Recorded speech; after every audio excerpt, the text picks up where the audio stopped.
Hello everybody out there. Yeah. Hold on one second while I figure out this very deep technology here. Hold on 1 minute, everybody. We're back. I'm back. I am back to talk empath stuff yet again. Hold on one moment. I'm going to see if I can bring on a good friend here. Let's second. Come on, let's see. We're going to add. Hold on here. Wait a minute now. Hey, Amanda. Let's see. As soon as my friend pops on, I'm going to go ahead and put her on the screen with me. So hey everybody, so I'm going to talk to you. Hey Bree, hey Lorelei. What is the email you sent the invoice from? I don't have it. I think it should just be from PayPal. Hey Mercy, hey Christy. I think it should come from generic PayPal. Hey Karen. Hold on, I have a special guest for you today. And I'm going to brush my hair out of my face because it's getting super sweaty here in New Hampshire. Woohoo! So we're talking about reclaiming your power as an empath because I have something really cool coming up to share with you that some of you already know. You probably already heard me talk about it, but I'm going to talk about it again. Hey Vicky, hey y'all. So as you all know, starting August 12th, I am putting out an online show called The Awakened Empath. And so, hey Ethel, hey Vicky. So The Awakened Empath is going to be me bringing you over, maybe 15 to 18 experts. I think right now we're at 18. And maybe even 19, hoping to add a couple more in the near future. Hey, Krista, experts who are going to come on, hey, Tony, and talk about their journeys as an empath, their journeys as an intuitive, their journeys into whether it's shamanism, psychic mediumship, or it could be holistic healing. It could be all different healing modalities. Akashic records. Hey Sam, hey Julie. It could be energy work. There's so much wisdom that I have on this panel of expert speakers, and I'm really excited to do this. And right now, I was going to bring you a special guest. One of my speakers was going to come on with me here. Let me see if I can find her. Are you on with me right now? I don't see you yet.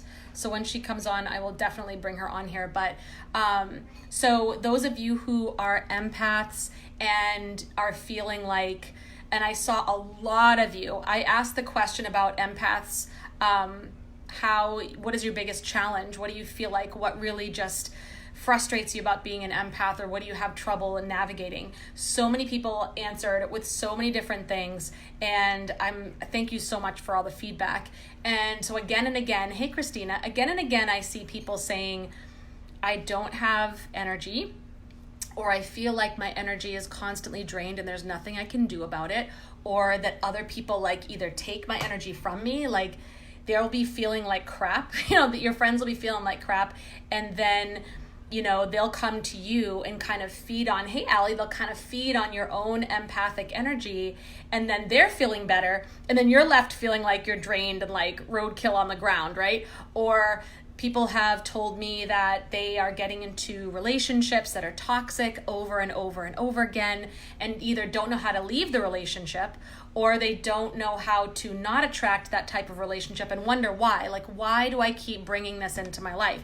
Maybe it could be you had a relationship with, and this is just in general, maybe you had a relationship with a parent, either one or both, that was really difficult. Maybe perhaps they were really critical of you. Maybe they had some narcissistic qualities themselves. I mean, we all can possess them, but maybe, one of your parents had that and really had you questioning, hey Lizette, and second guessing your own intuition, second guessing your own opinions, second guessing your own choices, and second guessing your own, really your own grasp of reality, right? Because when you're with somebody who is gaslighting you, or, really just super critical, hey Danielle, and not taking responsibility, like not self-reflecting, like not being a partner in the relationship. Hey, Karina, and kind of putting all the responsibility on you or all the problems on you, or really just making you feel like shit a lot of times, then, you know, that is really difficult for an empath to navigate through. You can take it really to heart. Anybody can. But I think people who identify as empaths almost have their receptors open even wider.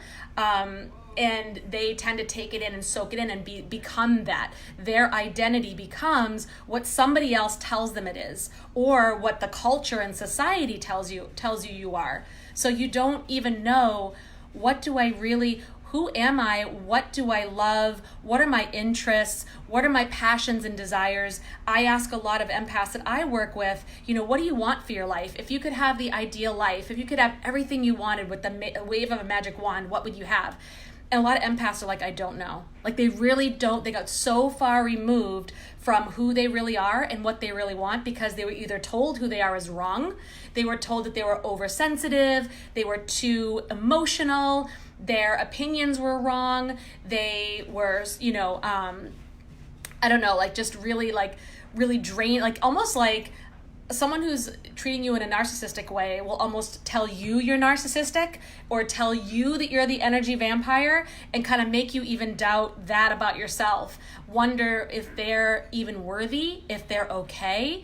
And it's really, really hard. It's really hard to undo that. Especially if it started in your childhood, it's really hard to undo that programming. The good news is it's hard and it's work, but if you make your decision that you're willing to do the work, it's completely possible to heal and recover.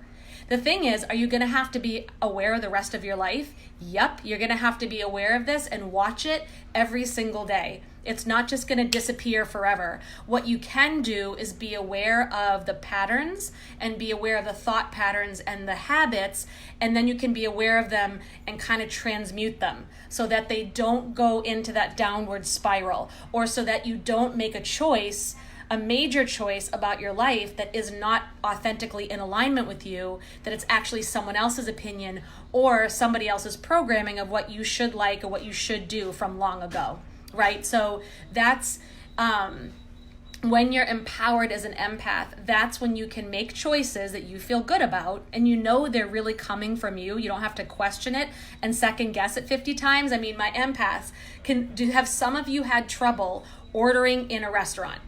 Right? Ordering in a restaurant, something really freaking simple, right? I remember being like this. I could not decide it was like the movie Runaway Bride. What kind of eggs do you want, right? I was like, I'll just have what he's having. Like, I mean, seriously, or no, like going and picking out going clothes shopping. I just used to say I hate shopping. That was my excuse. The real reason was like, I could not decide what I really wanted. And I remember like being younger and my mother, hey Lorelai, and I know Allie, you can relate, cool. Karen can relate, that's awesome. Sam's raising her hand 3 times because my mom would be like, oh, you just like that because it's the fad today. Or that's not a practical outfit, that's just, you know, what's popular. Or people will think you're this if you wear that. Like I remember those like beliefs and statements going through my head. And yeah, so that was kind of, that over time, I was led to I formed the belief that I couldn't make good choices about what to wear. And I didn't know what was really me, what I really liked. Or I remember my mother also used to not like anything too girly. Like she was so feminist to the point of like kind of overly so, where it was like anything remotely resembling something that was labeled feminine in our society, whether it was flowery, pink, or glittery. She was like, no, you don't need that. You know, you're going to be like, you're just liking that because the society tells you that it's girly and you're a girl.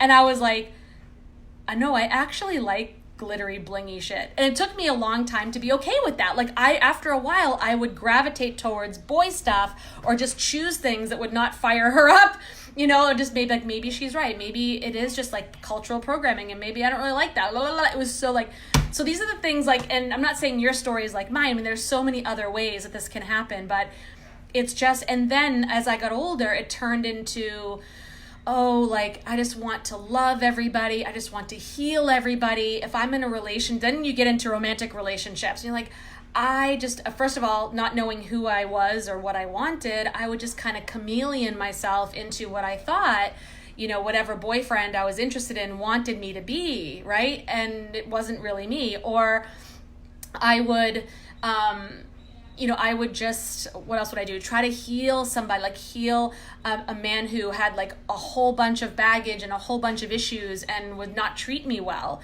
Like, you can have baggage and issues and have things going on, but doesn't mean you have to take it out on someone else in a really cruel way, right? Like, I mean, you can deal with your own shit. We all have it. But when you start like making someone else, projecting it onto somebody else, or putting somebody down because of it, or making somebody else feel like shit just to match your own shit, that's when it gets crappy. And so I would be like, oh, well, if I just love him enough, then he will feel better and he will be healed and he will treat me like I want him to treat me. Eventually we'll get there, make all these rationalizations, right? Or I would take his criticism to heart and be like, I'm just not good enough. I'm not good enough of a girlfriend because whatever. Or compare myself to that girl. He's checking out that girl. So she has this and she has that. So how can I be like that? I mean, to the point where and I can say this now, but I never realized this until now. I actually got a belly button piercing in the 90s because there was someone I was crushing on who was dating this girl who had one, and so I don't even know what I was doing. It turned out I kind of liked having my belly button pierced, but I was kind of liking it after that. But the reason why I got it, I had to fess up and own this shit, was because of trying to impress him, trying to do and that's just like a physical thing, but there's emotional things like, oh, I'm not good enough, so I need to do this and change this about myself or whatever. Oh my God, you could go on and on. And I have to find out, hold on a second, let me email and find out where my friend is, who I was trying to bring on here, my speaker, because I sent her an invite, but she might not have picked it up. So let me see. Hold on, y'all. I'm trying to find out if she's on here so I can bring her on, but I don't know if she is. Okay. I don't really see her on here. Oh no. Let's see. Hold on, guys.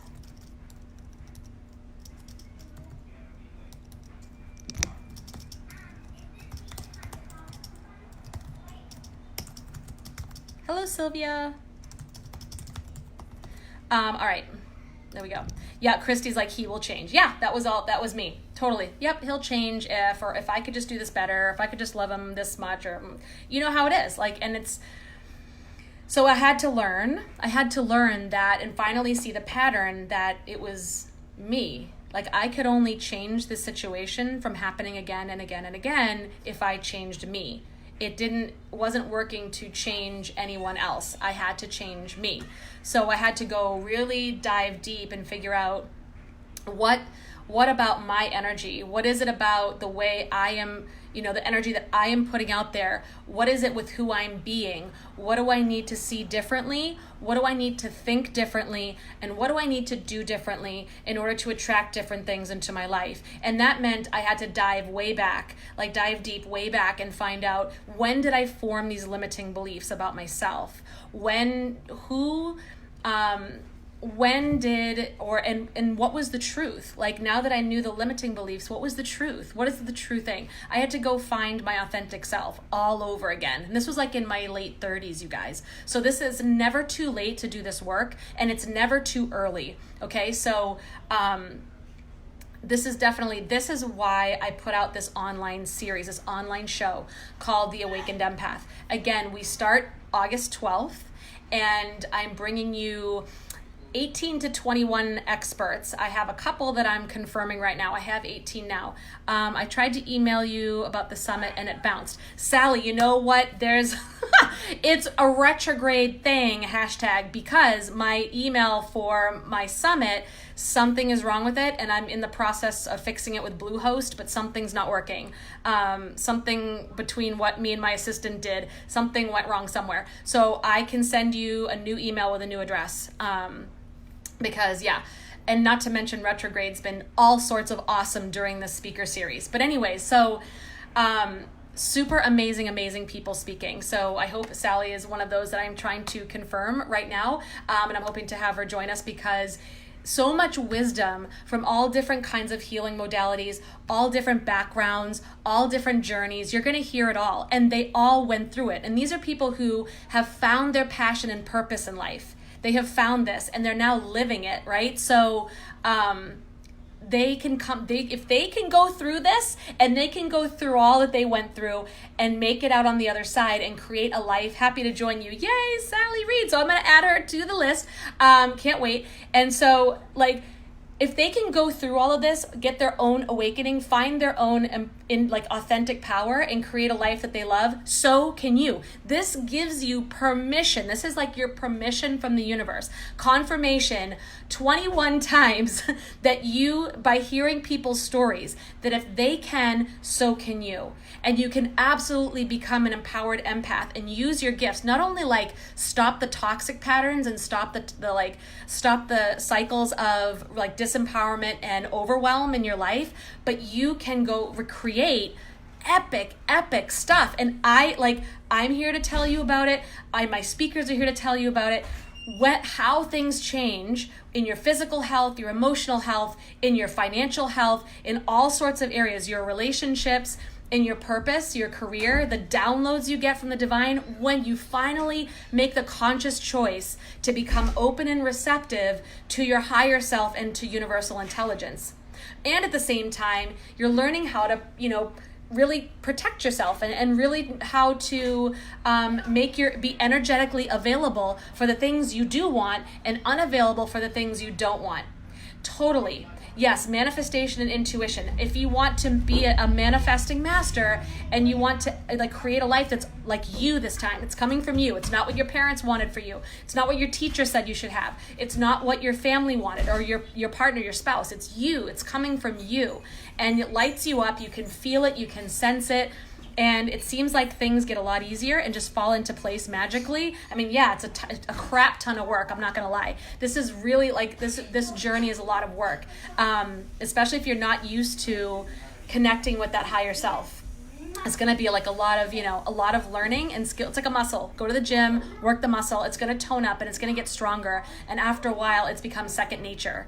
And you're like, hell yeah. And you're seeing the results and you're like, I am free, baby. I am free. So this is what this online show is designed to do. And some of you may already be on my email list, but I'm going to have you go to a new page, or I'm going to have you go to my page, but this is new, okay? It's a new setup, and I'm going to have you really subscribe right to the biggest indicator that you are not following your truth is a statement somebody told me. Yes, amen to that. Somebody told me. Absolutely. And so I want you to go to my page, jenrapinian.com. I'll put it in the comments, and put your name and email in, and you will get all of the details for this summit. Well, you'll get the details up till now. When we do launch this online show, August 12th, all of the interviews are going to be emailed to you. So you do need to be on this particular brand new subscriber list. Even if you're on my list and you get my daily cards, which I have to give you guys today, it's still coming, I promise you. But if you get my daily message from Spirit, this is new, so you want to go ahead and opt into this. All right, so hey Amanda, hey Adriana. So I don't know what happened. It looks like my speaker is either not available or something. Ew, there was a bug that just came on me. So I'm gonna go ahead and probably end this here. I'm not sure if she had like a technical, like I said, retrograde has been all over this online show. So when I launch this, not only am I so excited because the content is amazing, but because I made it through. I'm just telling you, none of you know what went on behind the scenes to put this together in retrograde, but I'm just gonna say, holy free holy. Yeah, so it's been interesting. But if you have a message you need to share and you feel like your message is really important, I'm saying this to all my light worker boss babes out there who are looking to really bring your work to the world, whether you're an energy healer, you're a reader, you're an empath, you're an intuitive, you're a coach, whatever your light working business is. You could be a nurse, or a doctor, you could be a teacher. Light workers have many, and empaths have many careers that are just perfect for them. Whatever you're trying to do and bring that message and that light to the world, when it's important enough, you will step through the obstacles and do it. This online show is one of these examples. This is so important that I bring to you that it's totally worth all the Mercury retrograde headaches. So we're putting it together.